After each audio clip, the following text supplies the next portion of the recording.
friends, today's put Jasmine from Aladdin into the spotlight. Jasmine is the young princess who refuses to be just a princess. How dare you? All of you, standing around deciding my future? I am not a prize to be won. She fights for her right to be heard, respected, and treated as an equal. What foreign prince could care for our people as I do? I could lead if only... My dear, you cannot be a sultan. During the story, she meets Aladdin and ends up marrying him. The princess shall marry whoever she deems worthy. Him. I choose you, Aladdin. The name Jasmine is a Persian name and it means gift from God. These types of names relating to a gift from God or something along those lines are very typical in royal families. The jasmine flower is often used to symbolize love and romance. This links into the fact that Jasmine is the love interest of Aladdin's story. But there is something. Uh-oh. Seen that face before. Who is she? Who's the girl?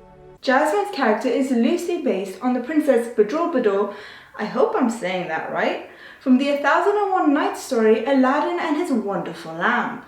However, in this story, the princess is actually Chinese in origin and her and Aladdin get married halfway through the story, not at the end of the story. Originally, when Disney Animation Studios started working on this film, the princess character was going to be extremely different to the character we know today. Jasmine was going to be shallow, materialistic, and extremely spoiled.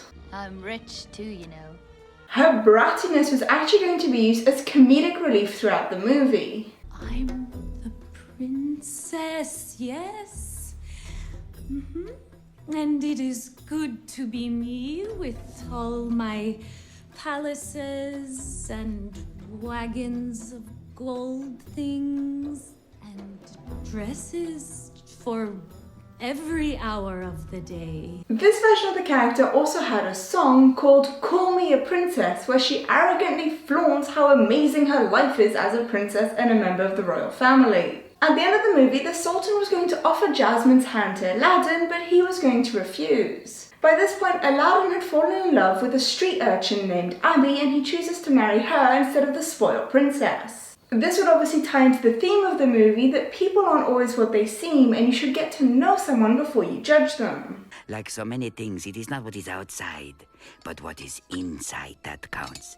Eventually, Linda Wolverton was brought onto the project and she decided to change the princess's character along with other aspects of this movie. She decided to remove Abby's character entirely, which means Aladdin and Jasmine could end up together. She wanted Jasmine to be more down to earth and a more realistic character that little girls could look up to. She also wanted Jasmine to have a handmaiden who would be her friend and confidant. However, when directors Ron Clements and John Musker reviewed the changes, they felt that there were too many human characters for this movie. They were worried about the mountain of animation work needed to create so many human characters and decided that this would work better as a live-action movie instead. But they wanted to make an animated movie, so they just removed some of the human characters and replaced them with animals. Jasmine's handmaiden, that was supposed to be her only true friend in the world, was replaced with her pet tiger, Raja. I've never had any real friends.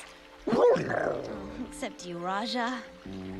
Speaking of making this movie live action instead, we know that Disney did just this. Jasmine was slightly changed for this live action retelling of the story. In this version, Jasmine is even more outspoken and it's become routine for Jafar to tell her to stay in her place. Once you accept these traditions and understand it's better for you to be seen and not heard. Jasmine also has a very clear goal in this movie. She wants to be Sultan of Agrabah. It's not that I don't want to marry, it's just you want to be sultan. But why? Linda Wolverton's original idea of Jasmine having a handmaiden to turn to was brought back for this movie in the form of Dahlia. She would also want you to be safe. And clean. I'll draw the bath. However, Raja the pet tiger wasn't removed. He was still there. Raja...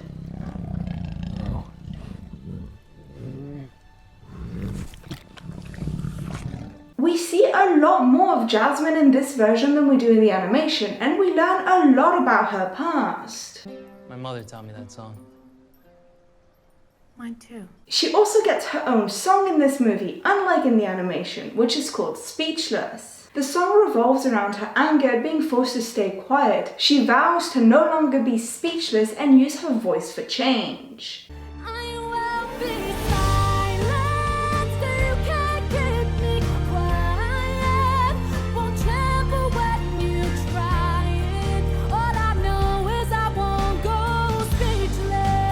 This is a huge step up from the Jasmine that we see in the animation. Though she's outspoken, she never really breaks the mold fully. By the end of the live-action version of this movie, Jasmine actually becomes Sultan. You shall be the next Sultan.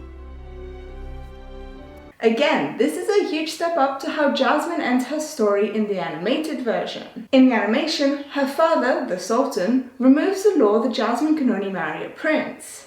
From this day forth, the princess shall marry whoever she deems worthy. She therefore says that she wants to marry Aladdin, which makes him the Sultan. And then you, my boy, will become Sultan. Sultan? Yes. Jasmine then becomes the wife of the Sultan. I was born to do more than marry some useless prince. But in the live action, as I said, we step this up even more and Jasmine becomes the first female Sultan ever. I could lead if My only... dear, you cannot be a sultan. Because it has never been done in the 1,000-year history of our kingdom. Her father realizes that though it's never been done before, that doesn't mean it can never be done. He realizes that Jasmine would be an amazing ruler and leader for his country, and he decides to crown her Sultan. You have shown me courage and strength. You are the future of Agrabah. Being Sultan, she can change the law about who she's allowed to marry, and she therefore makes a decision to change the law and marry Aladdin. As Sultan, you may change the law. The animated version of Jasmine's character holds a lot of firsts for Disney Animation Studios. She's the first Disney princess from the official Disney Princess lineup to not be the protagonist of her movie. She was also the first official Disney princess to be a person of color. And she was the first official Disney princess who had 2 voice actors. Her singing voice was performed by Lea Salonga, whereas her talking voice was performed by Linda Larkin. A whole new world, a dazzling place I never knew. You remind me of someone I met in the marketplace. However, it actually took Larkin 9 months to land this role. This is because the directors found that her voice was too high-pitched for the character they had in mind, so she had to practice lowering the pitch of her voice for this character. I want to say a big thank you to my book-level Patreon Gotham for supporting the channel. If you want to find out how you can help support the channel, there's a link to my Patreon in the description box down below, so make sure you go check that out. I want to know, which version of Jasmine do you prefer, the animated version or the live action version, and why do you prefer this one? Please tell me in the comment section down below. And until next time, happy bubbles! Thanks so much for watching this video, and thank you to my Patreon bubblers for supporting the channel. If you want to see any of my other Aladdin videos, you can click on the box on the left to find out who is the true hero of this story, or you can click on the box on the right to find out quite a few facts about Jafar. Thanks for liking this video, subscribing to the channel, and hitting that notification bell.